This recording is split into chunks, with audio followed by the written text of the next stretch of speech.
Senator Brandis, the Abbott government has plans to repeal Section 18C of the Racial Discrimination Act, which they claim is a form of censorship of free speech.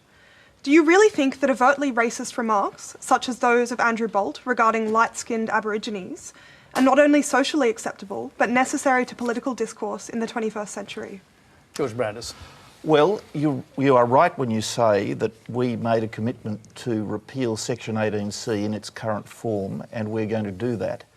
And you're right to identify the Bolt case as the episode that, as it were, catalysed this debate nearly 2 years ago. Regardless of whether you agree with what Mr. Bolt said, whether you were offended by it, whether you think that it was a deplorable thing to say, or whether you agreed with it, our view is that it's not the role of the government to tell people what they are allowed to think, and it's not the role of the government to tell people what opinions they are allowed to express. And if, as is obvious from your question, you strongly disapprove of what Mr. Bolt had to say, then in our view, that's a matter for civil society to make that judgment. It's not a matter of the government passing laws to censor the expression of opinions that are unpopular or offensive to mainstream society. Senator, we'll go back to our questioner. She had her hand up and then we'll hear from the rest of the panel. Senator Brandis, given that people in power such as yourself already have a public platform in which to express their opinions, surely the minority groups that don't share the same status, your freedom of expression should be curtailed when it's being used to target and vilify oppressed groups. Why is your right to make offensive comments more important than their right to be free from racial discrimination? I absolutely disagree with you. If you're going to have a free society, then everybody's right to express their opinions has to be respected. Minorities, majorities, disempowered people, powerful people, everyone's right to express opinions has to be respected. And the vice we see in Section 18C of the Racial Discrimination Act is that it doesn't do that. The moment you go down the path that you're suggesting, you set up the government as a censor of opinion. And in a free country, that could never be allowed. Let's hear from Marcia Langton. Well, I find it very difficult to agree with your government's proposition on this matter, Senator Brandis. One only has to look at, say, the code of behaviour with the NRL or the AFL, and you know, if you have your way and you repeal Section 18C, the place where people of colour, like myself, and unfortunately this is never going to be the case, will feel safe from racial abuse is on an AFL team or in the NRL. And everywhere else in society where there are not such codes of behaviour will be targets. And it's not true that this, in my opinion, that the simple argument about freedom of speech applies in this case, because there is also, I believe, a right of people like myself to feel free from racial discrimination and especially from racial vilification in public speech and publication. Well, I agree with that up to a point. I agree with you up to a point, Professor Langton, but I think you're running together two quite different things. One, you are running together racial vilification with the expression of opinions that members of a particular racial group might find offensive, and they're not the same things. I agree that it is a matter of drawing the line, but we can structure and write our laws so that we respect freedom of opinion and at the same time protect members of ethnic minorities or racial minorities from vilification, which isn't the expression of opinion, by the way. It's the utterance of abusive or threatening words. Right, For the Attorney General, as you just alluded to, there's Section 18D, which provides exceptions for legitimate political comment or legitimate artwork. Why do you think that 18C, as it currently stands, with those exceptions in 18D, isn't sufficient? Because Section 18C, as it's currently written, and you know, I understand the sentiment that the other panellists have expressed, but just realise what that means. What it means is that we are going to, if we don't repeal Section 18C in its current form, we are going to say in this country that political censorship is okay, because that's the necessary consequence of the argument that is being made against me.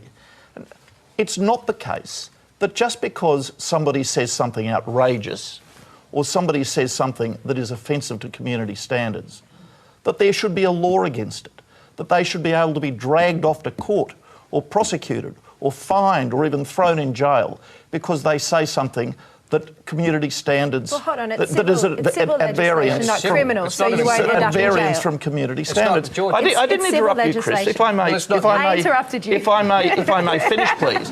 Because Bolt could, as a matter of fact, if Bolt had repeated what he said, then he would have been in contempt of the federal court. Let's not characterise it as a criminal offence when you know, attorney, that it is not. But you're missing the point, Chris. Well, I don't think we are.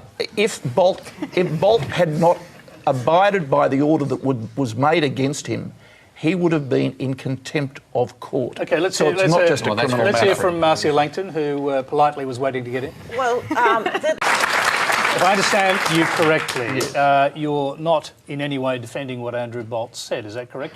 Did you find it offensive? I didn't agree with it, but I don't agree at all with what Professor Langton said a moment ago. I know Andrew Bolt. Andrew Bolt is not a racist.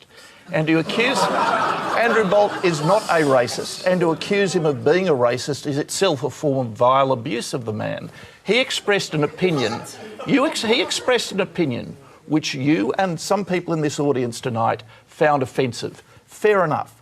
I think he has the same right to express opinions that other people find offensive as you have the right to express opinions that he might find offensive. Just very briefly, that's what a free society means. Just if I could just get you to address what Marcia Langton specifically said about that woman who's withdrawn from public life because of the depth of the offence that she took from those comments. Are you sympathetic with people who are so deeply offended they withdraw from public life? Well, I don't know anything about the facts of that lady's particular case. But aren't those sort of facts at the heart of the case? No, I don't think they are. At the heart of the case, to my way of thinking, is this question, Tony. In a free country, should people have the right to say things that other people find insulting or offensive or wounding? And I think they should. Do you think part of the reason why you can't sympathise or recognise... I didn't say I didn't sympathise. But you can't seem to understand how that would cause enormous discomfort for somebody and they would withdraw from public life. Do you think that's because you're a white, able-bodied, heterosexual male? No, I don't think so at all. I don't think so at all. I think that you have to be very careful what you wish for here, because... I think what people wish for is a civilised society. They do. Of course they do. Of course they do. But how do we achieve a civilised society?